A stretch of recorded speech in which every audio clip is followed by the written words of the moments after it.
Okay, let's jump right into this explainer. Today, we're unraveling a truly fascinating psychological mystery. Why exactly do we tend to spend money we don't have, specifically when we're feeling stressed out or anxious? It's something so many of us do, and society often makes us feel incredibly guilty for it. But the real, science-backed reasons behind this behavior? Well, they're going to completely change how you view your bank statement, and more importantly, how you view yourself. So picture this. Have you ever bought something you absolutely didn't need just because you were having a terrible day?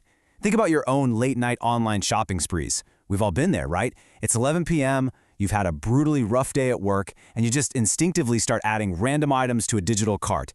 Maybe it's a ridiculously expensive candle, some new gadget, or clothes you definitely don't need, all just to feel a little bit better in that very specific moment. Why do we instinctively reach for our credit cards when our mood takes a nosedive?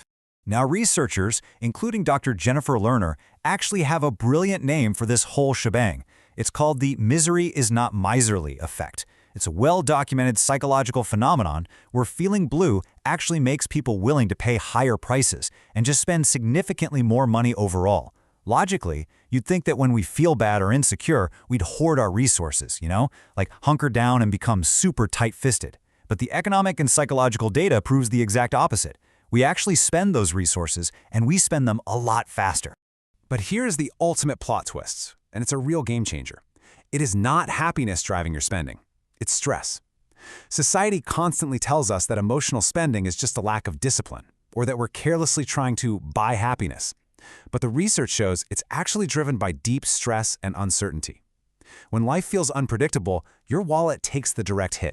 We kind of buy into this myth that spending is just an emotional reward, right? Like we're just chasing a cheap dopamine hit because we lack willpower. But the psychological reality is profound. Spending is actually a control mechanism. It's a way of claiming autonomy. Just think about it. When the world around you feels completely chaotic, unpredictable, and literally out of your hands, clicking that complete purchase button is one definitive, decisive action. It has a guaranteed outcome that you can entirely control. You are basically buying a momentary sense of power over your environment.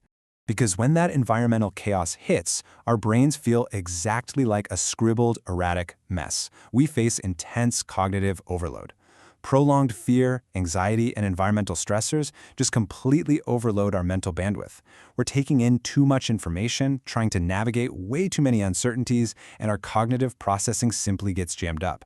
We literally can't think straight. And when that cognitive jam happens, there's a dynamic physical shift inside your head.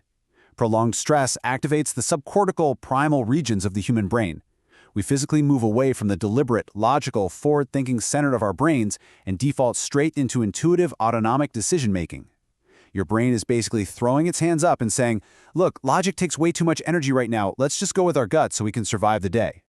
Which leads directly to the breakdown of self-control. First off, that heavy cognitive load restricts conscious logic. Explicit, careful planning is temporarily pushed offline. Second, impulsive reactions completely take over. You are reacting to your environment now, not planning for it. And finally, the most critical shift. Maintaining your immediate mood heavily outweighs any long-term rewards. Your primal brain's immediate need to feel better right now just steamrolls your abstract, long-term goals, like saving money for a house or paying off that credit card. The future doesn't matter to a stressed brain, only the present moment does. So, our brain naturally looks for a quick fix in the present, which often means buying something new. Just the anticipation of something novel triggers the brain's reward center, specifically the novelty center, the substantia nigra. It sets off this massive cascade of activity and excitement. But here's the catch the researchers highlight. Even though you get that massive rush of anticipation, you will adapt incredibly quickly to that new item. That shiny newness inevitably fades into the background, leaving you exactly where you started, just with slightly less money. The data on this is honestly staggering. Nearly 70% of people report spending more money when they are feeling anxious. I really want that to sink in for a second. If you ever feel like you're the only one who stress spends or you feel uniquely flawed for doing it, you are absolutely not. It's a massive, widespread behavioral response to the sheer anxieties of modern life. This dynamic creates what we call the financial anxiety cycle. And it's a vicious, exhausting loop. You experience emotional distress, anxiety, sadness, extreme stress. To counter it, you make an impulse purchase to regain that fleeting sense of control. This delivers a very short-lived dopamine hit from the novelty, but then comes the crash, guilt and increased financial anxiety from actually spending the money. And what does that do? It plunges you right back into emotional distress at the beginning of the loop. The temporary relief you bought leads directly to more pain. To break this cycle, we have to recognize it in real time. We do this by contrasting emotional spending with intentional spending. Notice the triggers here. Emotional spending is triggered by a mood, while intentional spending is triggered by a planned desire or an actual need. Look at the timing. Emotional purchases happen fast, impulsively. Intentional purchases are thought-out decisions. And the aftermath? That's the biggest tell of all. Emotional spending leaves you with guilt or regret, while intentional spending leaves you with satisfaction and peace of mind. Keep this mental model handy so you can evaluate your own habits in the heat of the moment.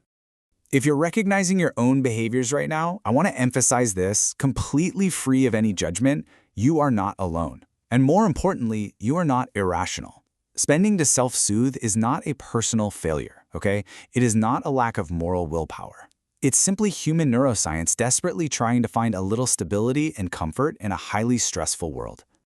All right, so how do we actually support our brains without emptying our wallets? By leaning into highly actionable, shame-free strategies to regain that needed control safely. First up, implement the 24-hour rule. Tell yourself you can buy it, sure, but you just have to wait until tomorrow. Often, the urge completely fades. Second, use a wish list instead of a shopping cart. You still get the psychological satisfaction of curating and browsing, but without the financial hangover. Third, check in with yourself. Are you actually just hungry, tired, or lonely? Fix that underlying issue first. Fourth, track your emotional spending triggers so you spot the patterns before they take over. And finally, create a free, feel-good activity list. Go for a walk, call a friend, read a book. These alternative strategies allow you to fulfill that deep psychological need for autonomy without the hefty cost. Now, what if you do decide to spend intentionally? The research says to prioritize time over things.